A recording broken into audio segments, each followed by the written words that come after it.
Bonjour à tous, je m'appelle Gilles Mancian et je viens à vous aujourd'hui pour discuter de quelque chose qui peut paraître étrange, mais c'est sur le fait de célébrer la naissance du Christ le 21 août, plutôt que le 24 décembre, ou également comme le 24 décembre.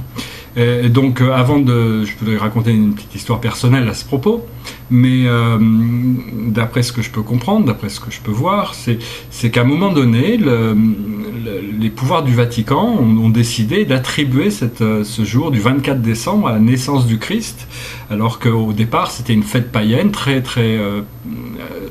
supportée par toutes les populations, où les prêtres et les prêtresses allaient dans la montagne et faisaient brûler un sapin en honneur de la lune.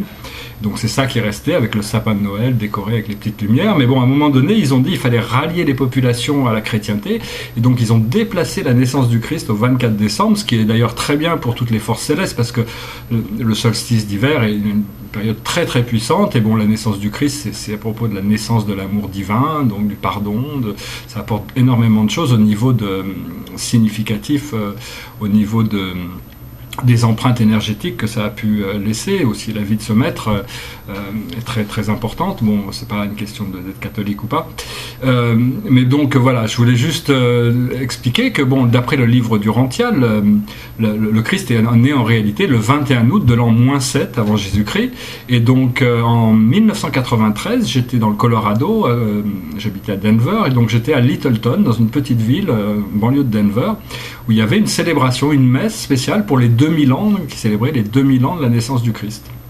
Bon, cette histoire est un peu personnelle, mais je me permets de la partager avec vous quand même.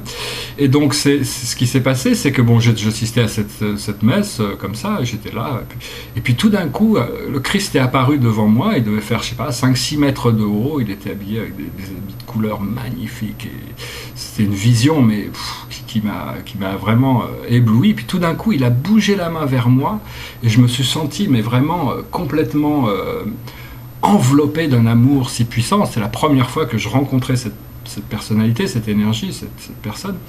Et donc c'est quelque chose qui m'avait beaucoup marqué. Et puis donc, quelques mois après, j'étais de retour en Floride, et j'ai pu avoir une conversation à travers un médium, et je discutais avec mon ange gardien, et je lui ai parlé de cette expérience, et puis elle m'a dit que la présence de ce maître est disponible universellement à tous les êtres, à tout moment. C'est jusqu'à ce moment précis, ma conscience s'est tournée vers ce plan, cette direction, ce qui m'a permis de le voir. Donc voilà. Donc bon, c'était pour dire que tous les ans, c'est une bonne chose de célébrer la naissance du Christ le 21 août, même si ça peut paraître bizarre, ça n'empêche pas de célébrer les fêtes de Noël traditionnelles, mais enfin bon, pour tous ceux qui veulent honorer cette présence de la lumière et de l'amour en eux, parce que le Christ, c'est une force intérieure, c'est pas juste un maître ascensionné, c'est la présence du divin à l'intérieur de nous, donc c'est vraiment quelque chose qui doit être célébré tous les jours. Mais enfin, je voulais faire cette petite vidéo, que je suis inspiré à le faire, et puis j'espère que vous passez une excellente journée. Si vous avez des commentaires, n'hésitez pas, laissez-les dans la case des commentaires en dessous. Voilà, je vous dis à très bientôt, namasté.